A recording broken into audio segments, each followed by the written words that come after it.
guys, how's it going? Welcome back to another episode of Lary Talk. I'm your host, Henry King, also Laryngectomee, as you can hear and see if you're watching us on YouTube. Now, before we begin, I'd just like to thank everybody again for the support. Last week's episode was just kind of me poking fun at things, but it was kind of cool to find out somebody actually showed it to a mentorees of theirs and their laryngectomy support group. So that's kind of humbling. That's kind of cool to know. You know what I mean? I'm not a professional podcaster by any means. I'm just somebody out there just trying to do a little bit of positivity. But most of all, I'm actually just killing boredom. I'm not gonna lie to you. It seems like everybody wants to be a radio DJ. I'm sorry, podcaster nowadays. So I figured I'd join the trend, and why not? They've got all these professional people and a really good voice, and I've got my trailer, some bootleg equipment, and no larynx. So who's really better at this? I think it's me. I do it without a freaking vocal cord. Those guys got vocal cords. Whatever. So anyway, before we get into it anymore, last week I did the shout out to AJWAYNE. I don't think I did his book too good of a justice. Just my personal opinion watching it back. So anyway, AJWAYNE is a laryngectomy patient out of California who wrote a book about his journey from being diagnosed all the way up until his surgery. And then the entire time he kept his humor about things. Then he wrote a book called The Silent Partner, My First Years of Laryngectomy. Now, I don't know if he's going to do year 2 or 3 and 4. That'd be kind of cool. But he did document his journey, and it's not filled with a bunch of it's not filled with a bunch of scientific mumbo jumbo stuff. You're not going to get all lost in that kind of thing. It's just his take in his words about his cancer and what he went through. And it's a very good read. I read it within like an hour, sat down front to back, and it was not disappointed in any means. And the book, the cover right there is all these little things are designs that he makes for your stoma cover, your HME cover, or HME, I should say. So these are little stickers that you could order from him, and he'll send you or show you how to make them. Then they're just little stickers that you put on your HME to decorate. So that way, if somebody's staring at you, at least they got something to smile about, right? Then he's got all kinds of different designs. He sent me a little care packet with it. And he's got all one, the radioactive one cracks me up. That's it. But right now I'm wearing the socket. If you're on the video, you could see this. And they're adorable in my eyes. I think they're funny. A lot of people don't like people looking at their HME and their stoma. They cover them up and all that. But for all of us that don't mind, don't give a shit what you're looking at, you want to make somebody laugh, this is the way to go, man. He's got one on there that has no smoking sign. That's pretty funny. You know, the last podcast, I wore a smiley face to have a nice day one. So they're pretty cool too. So when you order, he'll send you the book and he'll probably send you the stickers. And I'll have all this information on the screen here for the video portion. And if you go into the descriptions, you'll be able to get it anyway. And I learned a lot about it last week. The last episode is I keep forgetting that I'm also doing just audio podcast. You know, I got a camera sitting here in my face and a laptop, and I'm not a radio guy. I spent 5 years on television, another 6 if you count the sketch comedy that I did. So I kind of forget that I need to describe things a little bit more. So for any of you that was listening for the last podcast and you were listening on audio, I apologize. I'm still learning. Like I said, I am new to this all. So I got to remember to describe things a little bit more. You know, it's not just about the video portion of it. Although since you're on here watching the video, why don't you go down there and hit that like button, subscribe to us. Those really help us out. I'm hoping to expand this a little bit. Right now, it's just me. Like I said, just doing this by myself. I figured, why not? Somebody needs to do it. And since I could speak well enough, I figured I'd do it. And like I said, the other podcast, Yeah, they got a whole team. They got all that kind of stuff. This is just me, man. I have no larynx, no vocal cords. They can't really top that. I don't give a crap what kind of money they got. Joe Rogan ain't got shit on me. Anyway, what I would like to announce is Lary Talk as our first ever sponsor. I would like to thank Thomas from Peel. It is a soap and, well, let me just read off his company's description here. Now, I just like everybody to know when I get a sponsorship on a lot of podcasts and stuff, they'll be like in the middle of a conversation or something dumb and slip it in like it was part of the topic, that kind of thing. Or they'll record something the way the companies want them to do it and then replay that over and over and over. And I'm not going to do that, okay? First of all, I won't have a sponsor for the show unless I believe in their product. That's bottom line. I'm not going to sell out for money or anything like that. So if I don't like something, damn well sure I'm not going to direct you to it. So with that said, I would like to welcome Peel as our sponsor. Peel is let me read off what their thing is here. Peel, which sauces Spanish for skin, is a handcrafted bodyworks candle lifestyle company. They have an uncompromising focus over quality handcrafted goods that are great for your skin and the environment. And your skin's the body's largest organ, so take care of it. Love your peel, and it will love you back. Now, with that all said, man, they sell candles, they sell soaps, oils for your beard. Like I have an oil here that I've been using. This is the beard oil, the wooden leather. That little vial there has lasted me an entire year. A little bit goes a long way. The only reason why I'm willing to even do this is because, hey, the owner is a really good friend of mine from childhood. Okay, I know this guy. He's not a shipwreck. He's not going out there trying to make a buck. I mean, he's trying to make a buck, but he's not trying to rob you in the process. And he's a great guy. And during radiation, I was noticing that when I was using the normal soap that I was using, it was kind of burning a little bit, Peel is made by all natural stuff. It's made primarily with goat's milk. Now, if you're allergic to goat's milk some way, somehow, I don't know, because everybody's allergic to everything nowadays, then this might not be the product for you. Now, he's basically for men. That's basically what most of his product is. But he has candles, he has soaps. My wife really enjoyed this candle, really enjoyed it. So guys, not only are you buying some for you, your wife is going to enjoy it as well. You're going to smell amazing. Trust me. It's not like one of those, you're not going to smell like patchouli. Trust me, you're going to smell good. And this candle, oh, sorry, that's not even a candle. That's the wax. This candle right here, I've also had for a year. We burn it a little bit. And then we put it out and save it. But I'm pretty sure the burn time on that's like 10 hours or something like that. And that's a little. 10 hours on that little thing. It's amazing, actually. And again, it's all natural. And it's all made by a friend of mine. And anybody that goes to order, if you use the promotional code Lary Talk 10, you're going to get 10% off everything you order. And I highly recommend them. When I was using the soap during radiation, it didn't cause me any kind of irritation.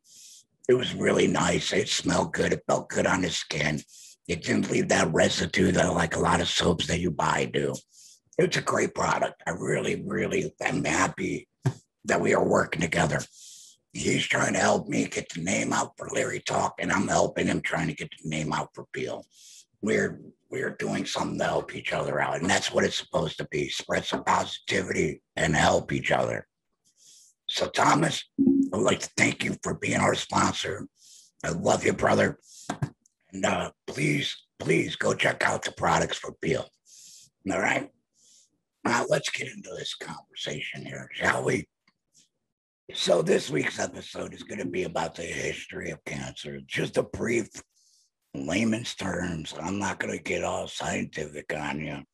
If you want to know all that, you can Google whatever you would like. A lot of stuff comes up. Trust me, I spent a week in a rabbit hole about history of cancer, and some of it's pretty funny and amazing. Like The fact that people thought it was contagious at one point, it's just, that's unreal. And then it got me thinking about, well, when they were removing tumors, man, surgery sucked back in the day, you know? I mean, they didn't put you under. They didn't go under or anything like that. They might dope you up with some morphine and then cut you open and tell you to bite down on something and good luck, you know? It was gruesome, man. Being alive with somebody cutting off your leg, you know, that kind of stuff. Couldn't picture it. But the history of it gets pretty amazing. Now, there is a debate on how old cancer is. And the majority of people believe that cancer has been around longer than we have, that cancer was in nature way before we crawled out of any kind of spawn scum, you know, which the debate on that, because I mean, I would think so, but some scientists don't believe so, others do, but a majority believe it's been around forever. The first actual documentation of it came from the Egyptians. It was breast cancer, and it was very rare back then. But it gave a description of what it did, how it was cool to the touch, and it's spreading, and then they had no cure. That's all it said, no cure. Now think about that one for a minute, because the Egyptians, unlike a lot of civilizations, the Egyptians had no problem with getting the body the anatomy, like taking apart things and stuff like that, like mummification, for example. They removed all your organs, they removed your brain, you know, all that good stuff. So they definitely know what's inside the body. Now, they obviously didn't use this in practice. I mean, they weren't going to go reaching in for your liver because, I mean, if you think about it, it's going to be human nature that you don't stab somebody to help somebody. I take a knife and shove it in you, you're going to die. That's what we're going to think, right? So the idea of being able to stab somebody, open them up to help them was baffling, as it, you know, it still is kind of, you think about it. So no cure, and there was no written documentation about it until you get to the Greeks, when Hippocrates, you know, the father of medicine, where we get the word hypocrite. I'm sorry, not hypocrite. Hippocratic oath. No, that was a little dumb joke I wanted to put in there. I spent about an hour thinking about it too, and that's so Hippocrates, you know, he's the one who gave it the name. What is it? Carcinos.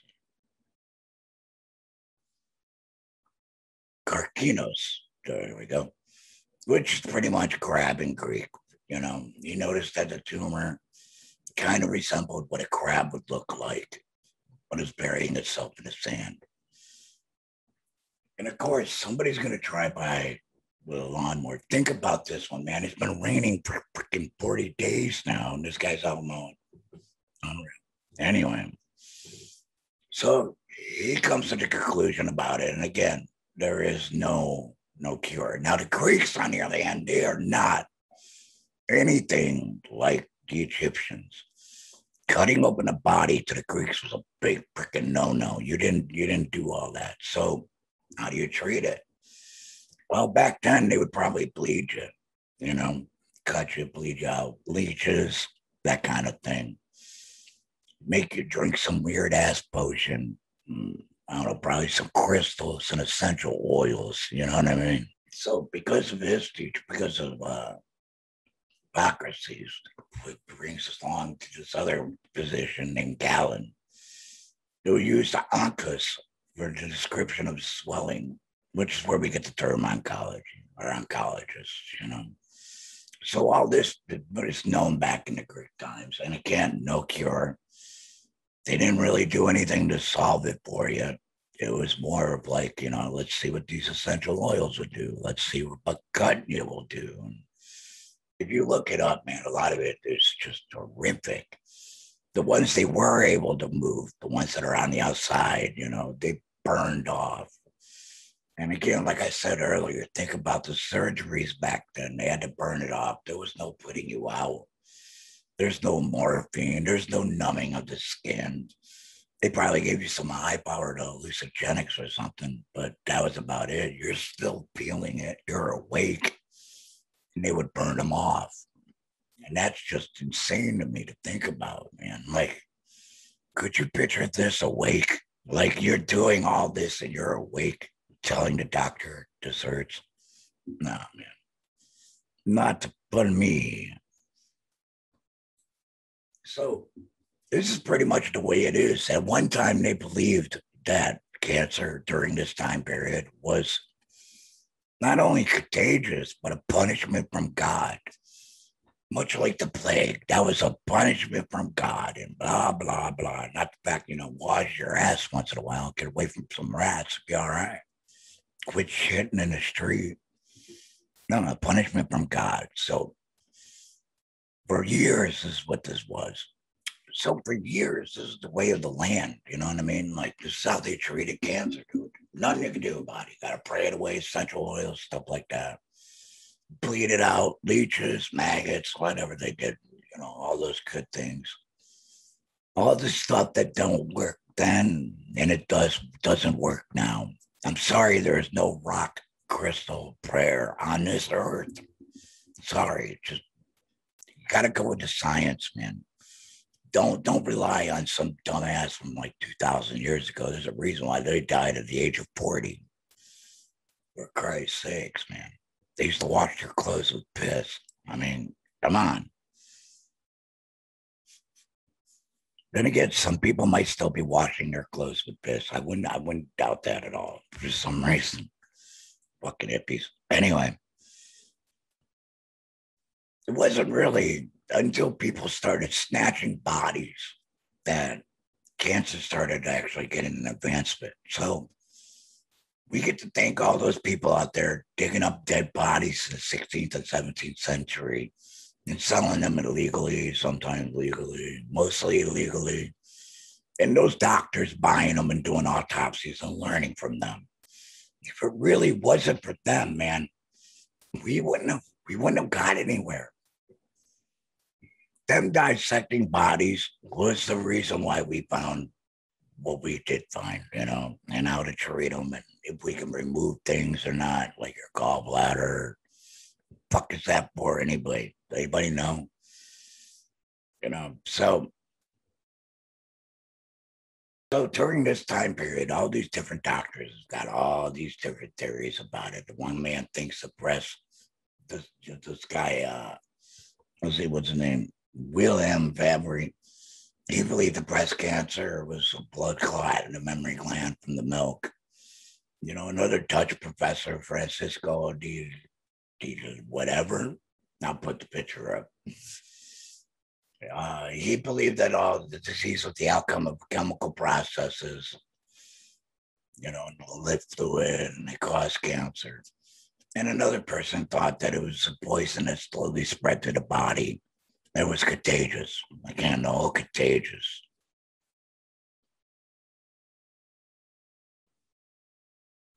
But I mean, during this time, there was one doctor that discovered that British chimney sweepers were getting scrotum cancer at a high level. So this is the first time they've ever been able to be like, this is the cause of cancer. It's because you're doing this.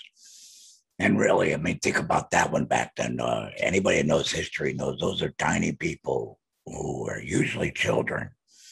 So that means young men were getting scrotum cancer because they were getting all that crap from the chimney in their lungs and in their body, and it poisoned them. So, and I say poison, let's remember, people, that cancer is actually part of the DNA. It is a morphing of the DNA, a cell in your DNA. We haven't figured out how to remove that yet. No. They're working on that. But so when I say poison, whatever, that's not what I mean. We're still on the same page. All right. So in the 18th century, with the development of microscopes, they were able to see down and see the cells. And they were able to tell that the primary tumor would spread through lymph nodes and other sites, metastasizing, right? with breast cancer back then, like surgery was the option to treat the cancer, right? They got that far advanced onto it. But sadly, in a 2-year period, 2 out of 60 people, 60 women survived the actual surgery. And it wasn't because of the cancer, it was just because they were dirty. I mean, back then you didn't wash your hand before surgery. I mean, if you look up some of the pictures they have of surgery back then, it was a mess. I'm amazed that not everybody died, including the doctor. I don't get it, man. So it wasn't until Alexander Monroe, just said to, hey, maybe we should wash. And everybody started doing that. Everybody except this was thinking of, they all worried about cleaning the area and disinfecting stuff. And except for like one guy, what's his name here? William Coley. He was one of those guys that we have like nowadays, people like nowadays, oh, it was better off back then, blah, blah, blah. And doesn't believe in the scientific data and all this other stuff. Kind of repeating itself today, ain't it, people? It just amazes me that somebody back then, they were like, if you just wash your hands, that person might live. And they're like, no. It's okay that I just got done milking a cow. Let me go over here and cut you open. I mean, fuck, man. There's always that one guy, always. And sadly, that one guy attracts another dumbass and then another dumbass. And it's a big snowball effect. We got the same thing going on. But it's around this time where surgery is the option. Like they've now figured out, that they can go in and take out the tumor, depending on where it is, depending how bad it was, just like nowadays, just like nowadays. But it was the beginning of all that stuff, So really the treatment back then, depending on how well the surgeon was. If the surgeon was a good surgeon, you probably had a good outcome. If you had a whack job like guy don't wash his hands, you probably had some problems, That just blows my mind. Good hygiene. You should have good hygiene. And a doctor going, no. That blows my mind to think that now. And back then it was like, you probably had a bunch of people who were like, what do you mean? I mean, hell, I can remember my dad smoking cigarettes in the waiting room when I was a kid at the emergency room. We haven't really advanced that far. Think about what it's going to be like in the next 100 years. You're probably going to walk into a disinfectant machine or some dumb thing, or you're going to get scanned by a computer and it's just going to show the doctor what's all wrong with you. It's going to be kind of cool if you think about it. It'd be really cool. See how far we come then, another 100 years. Hopefully there is no cancer. Hopefully they're able to cure it in the next couple, 20 years or so. I doubt it, but anyway, let's move on, right? And like I said before, you might hear some people because I hear my neighbors next door yelling at the kids. So fuck them kids, man. So we move on, right? Radiation discovery.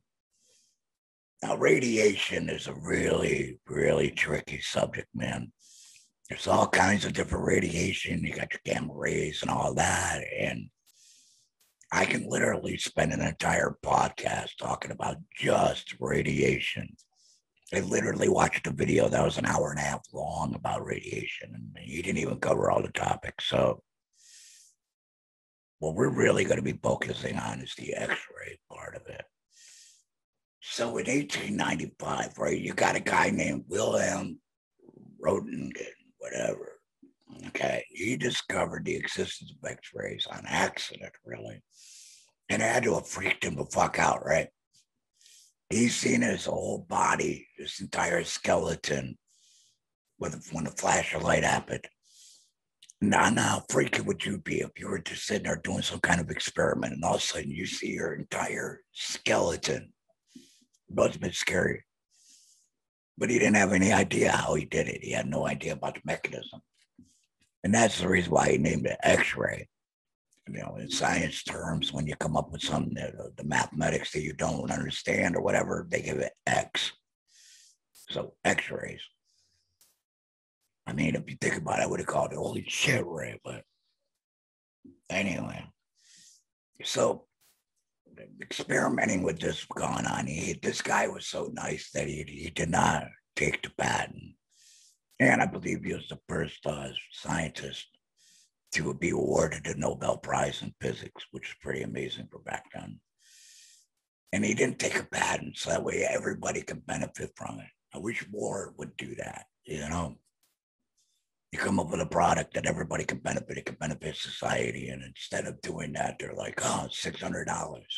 Like, come on, man, don't be a dick. So then you come fast forward a year, and Henri Curie discovered uranium salts emitted rays that resembled X-rays. Pretty much he combined them and came up with radium, you know? And how he figured out radium would work is he was carrying some around and burnt himself. So he burns his hand with this stuff, and they study and discovers that, radiate, that the energy comes off in radium, and they can focus the radium and possibly kill cells like tumors. So now everybody's tinkering with that. We come to the baddest woman in this cancer research, in my opinion. A badass woman for her time and a badass woman in general, Marie Curie. Now, if you don't know who she is, you need to go look her up. Why there ain't movies about this woman, I have no idea. But she's a badass. I could probably spend an entire podcast, and people have, on just this woman alone. She is the first woman to win a Nobel Prize, not once, but twice. She is the only person to win it in two different fields. And they weren't going to give her the Nobel Prize at first. They were going to give it to her husband and another guy. And everybody one person on the committee and her husband was like, no. This woman figured out all this kind of stuff, and mind you, in a shed. They had like a makeshift workshop. They didn't have like all these great fundings and everything. She's also the first woman to teach at the University of Paris. This woman's a pioneer, man. She's one to kick the door open for everybody. So while everybody figures out the technology, Marie is the one figuring it out. She's the one tinkering with it.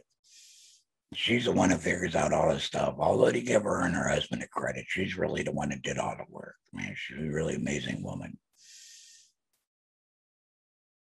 And this is all, mind you, back in 1906. And she ended up teaching at the University of Paris, and then ended up leaving and starting and doing cancer research, doing the radiation. And she's the reason why we have that machine now. There's other people that stepped up and fine-tuned it, but she's the one. She is a badass woman. You need to look her up. And so tinkering with it and everybody, but we didn't really know anything until we dropped the big bomb on Japan.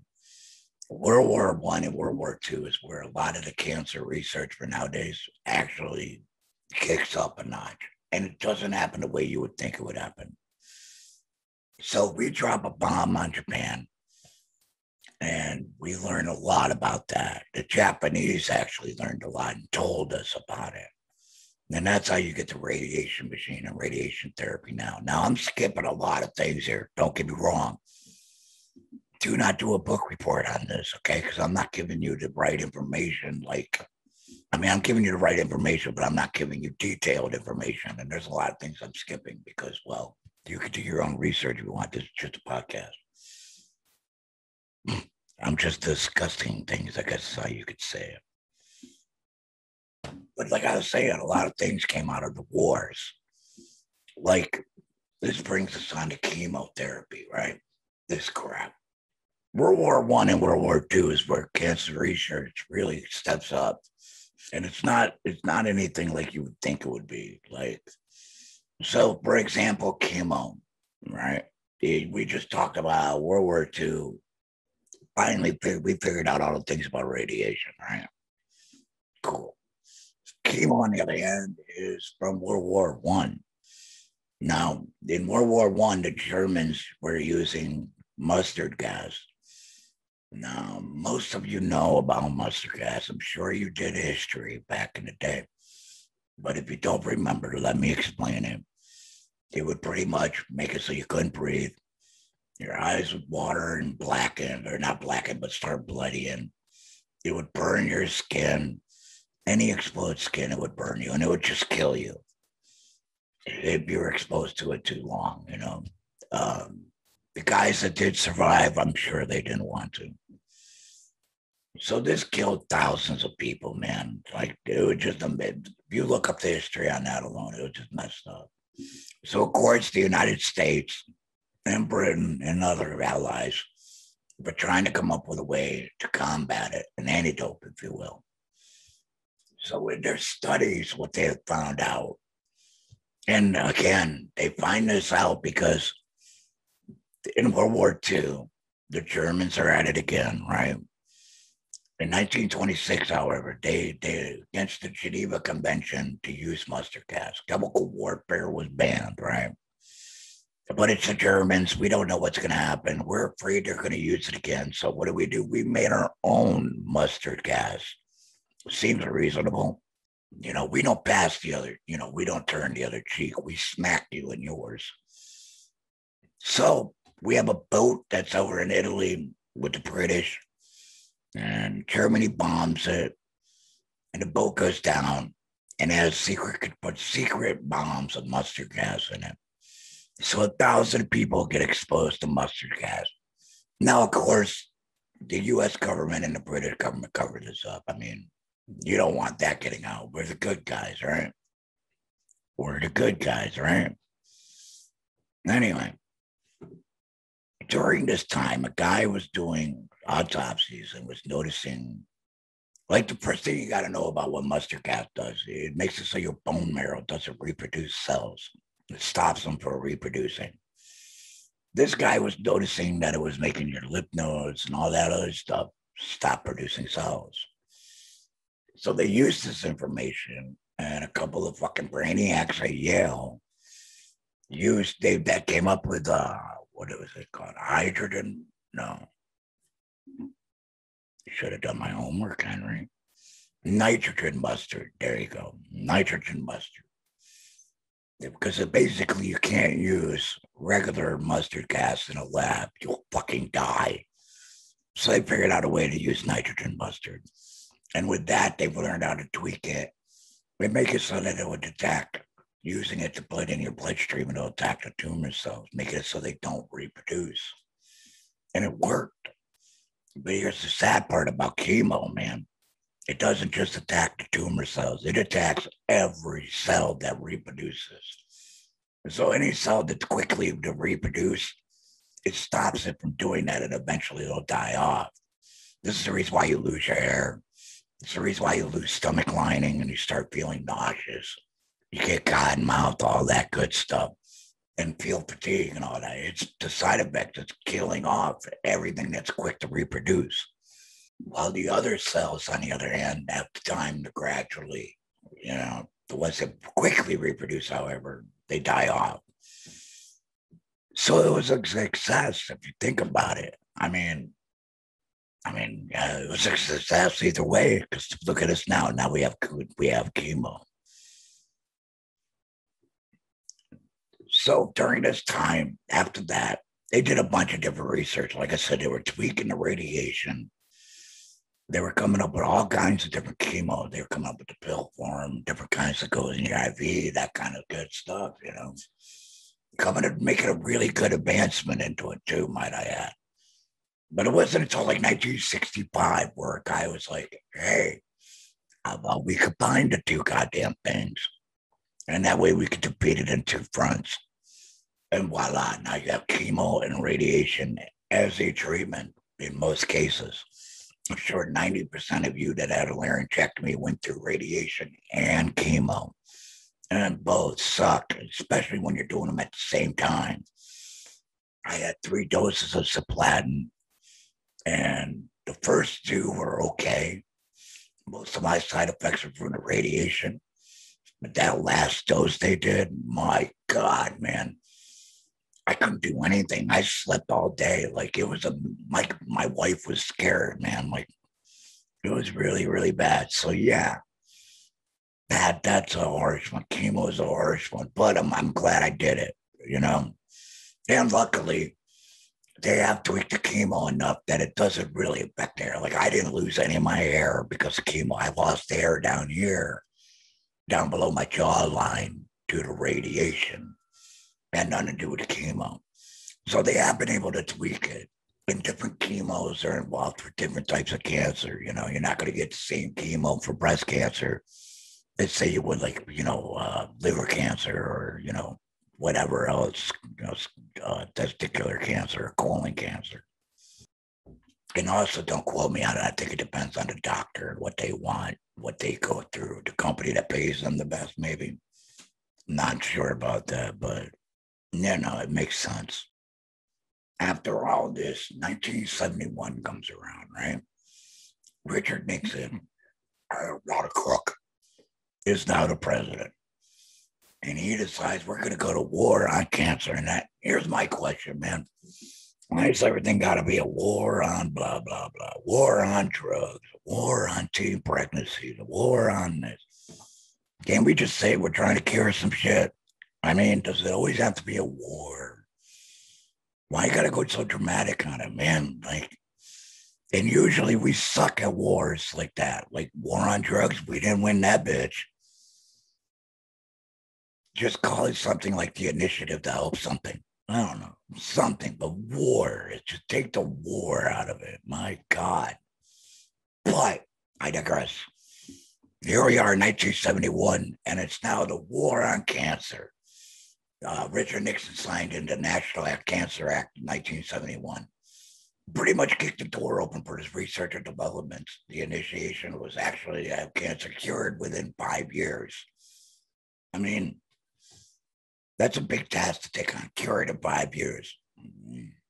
I mean, looking back, man, they should have known better then. Like I'm sure they wanted to, but there's no getting rid of it. I mean, we're never, I don't think, ever really going to cure it. But since then, man, some of the biggest achievements we've ever had in cancer has happened. And Nixon went down saying that he was hoping that this would be the biggest thing remembered about his administration. And now think about it. This poor guy is only known for Watergate. But if you look into Richard Nixon's administration, he's actually, I mean, other than, secret taping and the lying and poisoning of people. I mean, he did open up China, right? And then again, he did lie about the war. Anyway, he's a conflicting character too. I love Richard Nixon just because of how conflicting he is. The guy did good, the guy did bad. It's like most presidents, man. They got the good and they got the bad. Unfortunately, he's wrapped up in Watergate and stuff like this gets swept under the rug. And that's kind of sad. So the other thing about cancer, this is what I've learned about cancer, and what everybody's learned, cancer evolves. Now, the thing is taking place back in the day, there wasn't that much. I'm talking like thousands of years ago, 5,000 years ago, there wasn't too much knowledge about like cancer pretty much didn't exist really. But here's my theory on it. Like, yeah, it probably was less counts onto it, but there was also less people. People weren't living as long. And nobody could write. I mean, think about how many people had died of cancer or some kind of cause, but they couldn't write, they couldn't read, they couldn't do any of that. They didn't know what it was. They thought God punished them or something. You know what I mean? Ook and Nook are probably eating some kind of vegetable to hope that it would get rid of it. And it didn't happen. So cancer, I mean, it's been with us the entire time. There's arguments that there's cancers in plants and stuff like that. And that's a big debate too, because people are like, well, it's different. They grow different. They don't kill the plant. And look, a tumor is a tumor. That's the way I look at it, man. Whether it be in a plant, whether it be in a person, it's not supposed to be there. Get out of it. Now, the one thing I do believe about cancer, it does evolve, but it's evolving because of us. Our choices in the way we eat, the way we live, the pollution in the air, all that has a factor, man. Humans weren't put on this earth to sit around, to drive around. We weren't meant to be in an office 11 hours a day.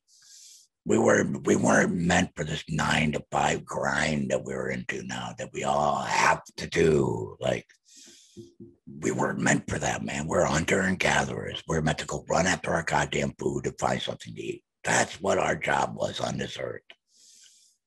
But we evolved, and we evolved so quickly that here we are now. And cancer's in our DNA.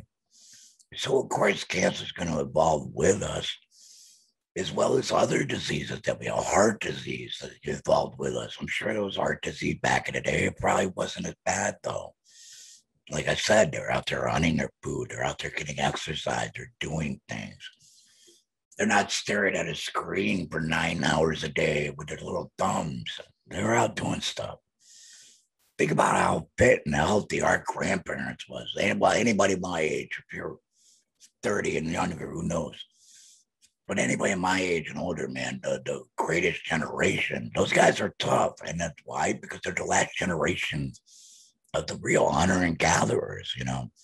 Not to mention they had a giant ass world war that half their friends fucking died in and all that good stuff, and Hitler and the Jews and all that.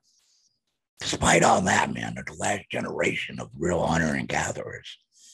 They're also the first generation of real technologies such as radiation and chemotherapy. So it's kind of cool, you know. It's kind of a full circle thing, but will we ever get rid of cancer? That's going to be the good question. That's the $1 million question. We're finding ways to treat it.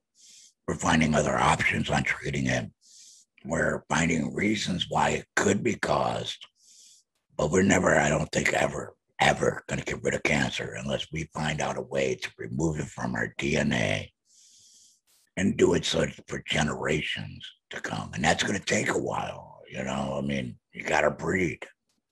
You know, we got enough people on this earth, so I don't suggest breeding.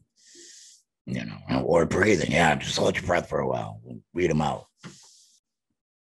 But what I've learned from this is if you want to fall down a real long rabbit hole, and you want to learn some interesting facts about some pretty interesting people, then I'm leaving out the fact that 90%, well, not 90, probably about 75% of the advancement in cancer research in the 19th and 20th century has been from women. So women, thank you. Thank you for everybody. And any of you male chauvinists out there, stick that in your pipe and smoke it, huh?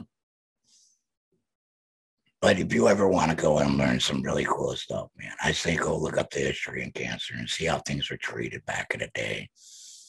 Learn about stuff. Learn about what your doctor does for a living and how they got to where they were. And the next time you're like, oh, doctor don't know. Go back to history and see all this stuff that they really didn't know. You know, we've come a long way, man. Trust what the doctor says now. Unless they come at you with some elixir or magical crystals. If your doctor walks in and goes, I want to check your chakras, run. If your doctor comes in and was like, we got to pray on these magic beads, run. Because that's not going to help you. You need somebody who knows scientific data and facts, man. Somebody that actually went to school to learn all this stuff. That's going to give you more information, better detailed information to what I'm giving you.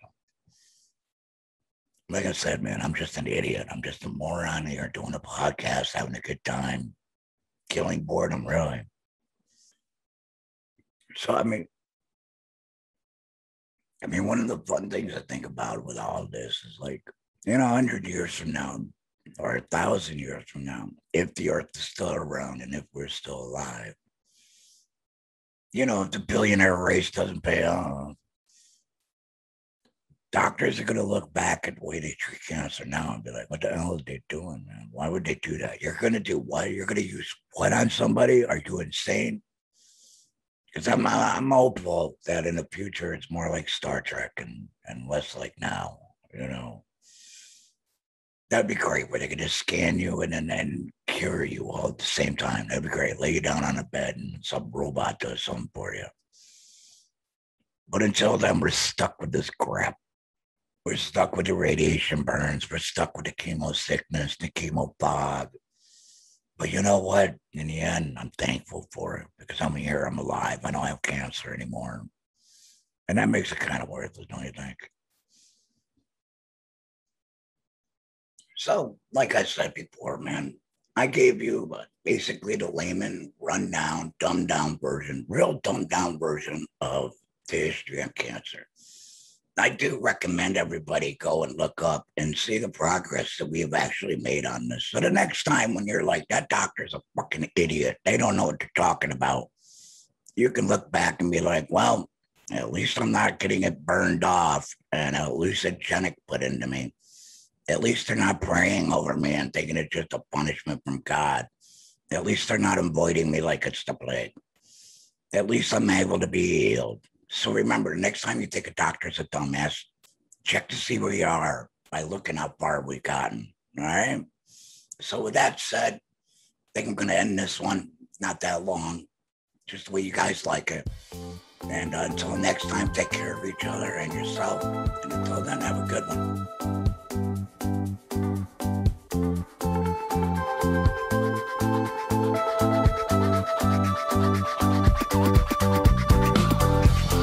Everybody wake up. It's a brand new day, and this is your chance to let your soul shine. Proud to be you and me, freaks and geeks. Always remember that your soul is divine. Come on. When the road resting, when the sun sets, we bust out paint and make a big mess. And take a big breath, cause the air is fresh. Like, man, this world here sure was beautiful.